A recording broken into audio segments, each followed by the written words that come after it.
Capítulo 6. Salió Jesús de allí y vino a su tierra, y le seguían sus discípulos.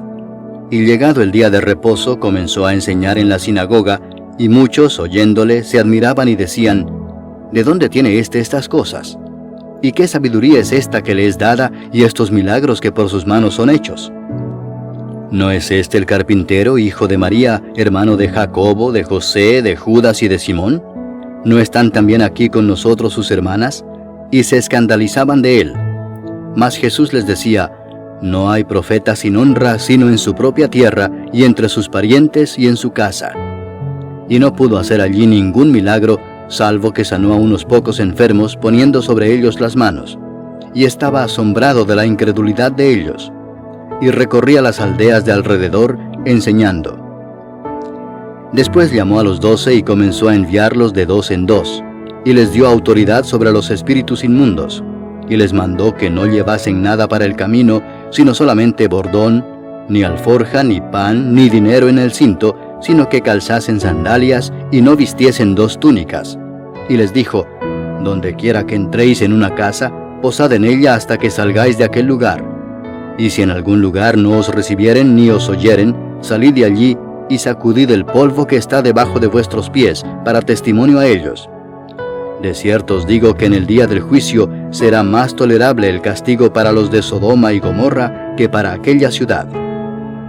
Y saliendo predicaban que los hombres se arrepintiesen, y echaban fuera muchos demonios, y ungían con aceite a muchos enfermos, y los sanaban. Oyó el rey Herodes la fama de Jesús, porque su nombre se había hecho notorio, y dijo: Juan el Bautista ha resucitado de los muertos, y por eso actúan en él estos poderes.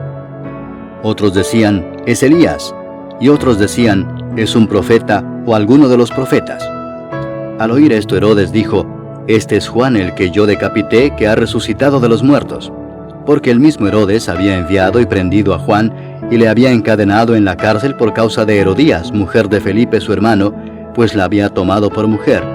Porque Juan decía a Herodes: no te es lícito tener la mujer de tu hermano.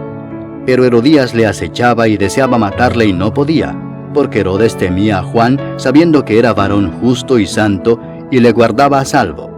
Y oyéndole se quedaba muy perplejo, pero le escuchaba de buena gana. Pero venido un día oportuno, en que Herodes, en la fiesta de su cumpleaños, daba una cena a sus príncipes y tribunos y a los principales de Galilea, entrando la hija de Herodías, danzó y agradó a Herodes y a los que estaban con él a la mesa. Y el rey dijo a la muchacha: pídeme lo que quieras, y yo te lo daré. Y le juró: todo lo que me pidas te daré, hasta la mitad de mi reino. Saliendo ella, dijo a su madre: ¿qué pediré? Y ella le dijo: la cabeza de Juan el Bautista. Entonces ella entró prontamente al rey y pidió diciendo: quiero que ahora mismo me des en un plato la cabeza de Juan el Bautista. Y el rey se entristeció mucho, pero a causa del juramento y de los que estaban con él a la mesa, no quiso desecharla.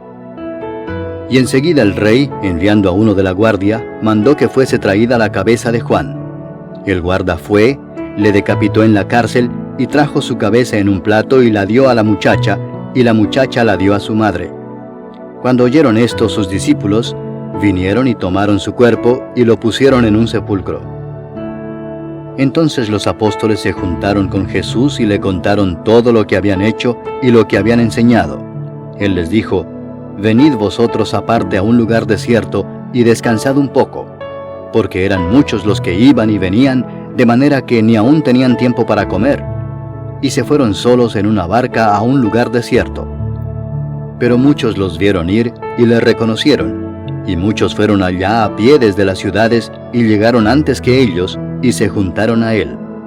Y salió Jesús y vio una gran multitud, y tuvo compasión de ellos, porque eran como ovejas que no tenían pastor, y comenzó a enseñarles muchas cosas. Cuando ya era muy avanzada la hora, sus discípulos se acercaron a él diciendo: el lugar es desierto y la hora ya muy avanzada. Despídelos para que vayan a los campos y aldeas de alrededor y compren pan, pues no tienen qué comer. Respondiendo él les dijo: dadles vosotros de comer. Ellos le dijeron: que vayamos y compremos pan por 200 denarios y les demos de comer. Él les dijo: ¿cuántos panes tenéis? Id y vedlo. y al saberlo dijeron: 5 y 2 peces. Y les mandó que hiciesen recostar a todos por grupos sobre la hierba verde. Y se recostaron por grupos de 100 en 100 y de 50 en 50. Entonces tomó los 5 panes y los 2 peces, y levantando los ojos al cielo bendijo y partió los panes, y dio a sus discípulos para que los pusiesen delante, y repartió los 2 peces entre todos. Y comieron todos y se saciaron. Y recogieron de los pedazos 12 cestas llenas, y de lo que sobró de los peces. Y los que comieron eran 5,000 hombres. Enseguida hizo a sus discípulos entrar en la barca e ir delante de él a Betsaida, en la otra ribera, entre tanto que él despedía a la multitud. Y después que los hubo despedido, se fue al monte a orar. Y al venir la noche, la barca estaba en medio del mar, y él solo en tierra. Y viéndoles remar con gran fatiga, porque el viento les era contrario, cerca de la 4ª vigilia de la noche, vino a ellos andando sobre el mar, y quería adelantárseles. Viéndole ellos andar sobre el mar, pensaron que era un fantasma y gritaron, porque todos le veían y se turbaron. Pero enseguida habló con ellos y les dijo: Tened ánimo, yo soy, no temáis. Y subió a ellos en la barca, y se calmó el viento. Y ellos se asombraron en gran manera, y se maravillaban, porque aún no habían entendido lo de los panes, por cuanto estaban endurecidos sus corazones. Terminada la travesía, vinieron a tierra de Genesaret y arribaron a la orilla. Y saliendo ellos de la barca, enseguida la gente le conoció. Y recorriendo toda la tierra de alrededor, comenzaron a traer de todas partes enfermos en lechos a donde oían que estaba. Y donde quiera que entraba, en aldeas, ciudades o campos, ponían en las calles a los que estaban enfermos, y le rogaban que les dejase tocar siquiera el borde de su manto. Y todos los que le tocaban quedaban sanos.